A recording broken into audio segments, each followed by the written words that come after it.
Hello and welcome back to Stop and Go F1, or should I say Stop and Go F2. And we have already crowned a world champion today earlier in the Formula 3.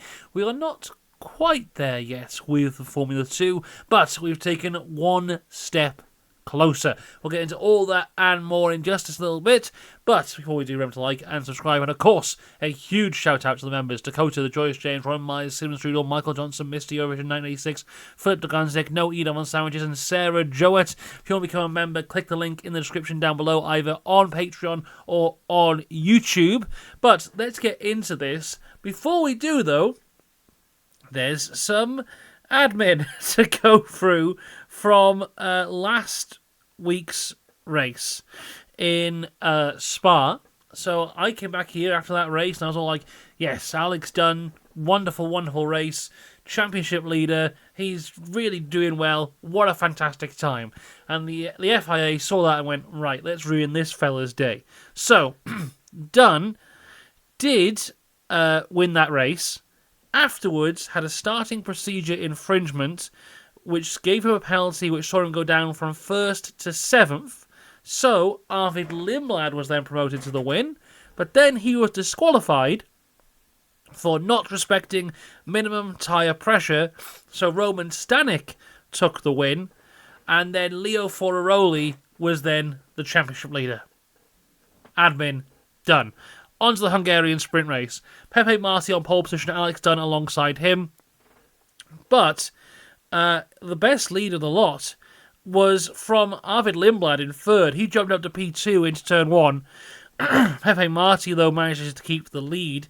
Further down, Roman Stanek gets hit by Mini and is spun around. Mini does get a 10-second time penalty for that. Arvid Limblad just on fire now, setting the fastest lap. It's about 3 tenths behind the back of Pepe Marti for the lead on lap 7. Limblad dives into the lead into turn 1. Marti able to hit the switchback on him, and they are side by side going into turn 2. Marti cuts back again, forces Limblad to the outside, forces him out wide, takes the lead back. Real beautiful stuff from both of them on lap 8. At this point, though, Limblad is told, manage your tyres. Of course, these two being teammates, the team don't want to see them take each other out, but of course, with an F2 sprint, it is a race all about tyre management. As we'll see later on, Limblad probably did push his tyres a little bit too hard. At this point, though, he has fallen back. He's lost DRS to Marti. This is the start of the end for Arvid Limblad. He can't defend as well from Dunn now behind, who has got DRS on Arvid Limblad on lap 14 of 28. Mini is in the pits now, serving his time penalty. He also pits the soft tyres, just trying something different. He was quite far down. We see this quite a lot in F2. And F3, something's gone wrong, just try something, you never know what's going to come around. Huge dive bomb from Alex Dunn gives him P2 on Arvid Limblad into turn 1 on lap 19. Then Limblad under a load of pressure from Martins, incredibly aggressive defending from Arvid Limblad, but that allows Crawford to actually pass Martins for P4 on lap 20. Crawford, though, now attacking Limblad, another very, very aggressive defence from him, keeps the place. And now, Arvid Limblad is the head of this DRS train, goes from P3 all the way down to P11. A safety car comes out, though, because Sebastian Montoya is out of the race. He pulls over on the start-finish straight. Limblad being saved for the time being. The top two are now pulled back towards him as well, although realistically, I don't think he had the pace to fight those.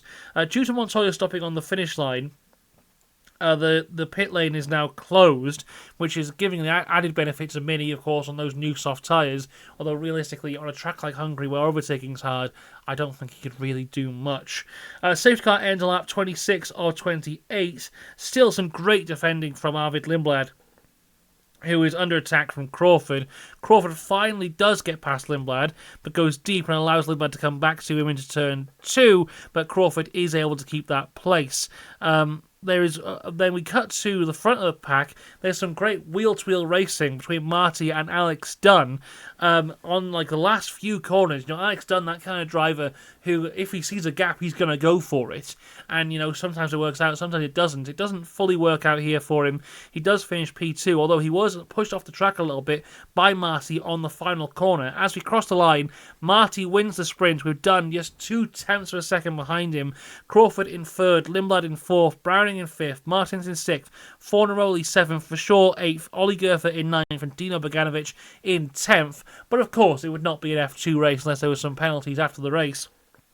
Arvid Lindblad gets a penalty for leaving the track and gaining an advantage. That put him down from 4th to 10th. And Luke Browning also got a penalty, and I can't remember why, but he went from 5th to 12th. So all the fun of the fair in F2. We go through to the feature race of this morning with standing on pole, World Championship leader Leo Fornaroli alongside him. As for the rest of our championship protagonists, second in the championship at the minute is Richard Verschoor. He started this race 11th, the most annoying place to start an F2 race because you don't get the benefit of the sprint pole. You are 11th in both races. Third in the title challenge is Crawford. He starts third in this race. Fourth is Dunn. He started 9th. And fifth is Browning. He started in 4th place. It is a rolling start for this race as well. If you saw the Formula 3 this morning, you'll know it did rain overnight. Although now a dry line is fully visible. All the drivers starting on dry tyres, but the start-finish straight is half dry, half wet, so it's best to go for that rolling start. Stanek gets away really well and does build a gap pretty much immediately.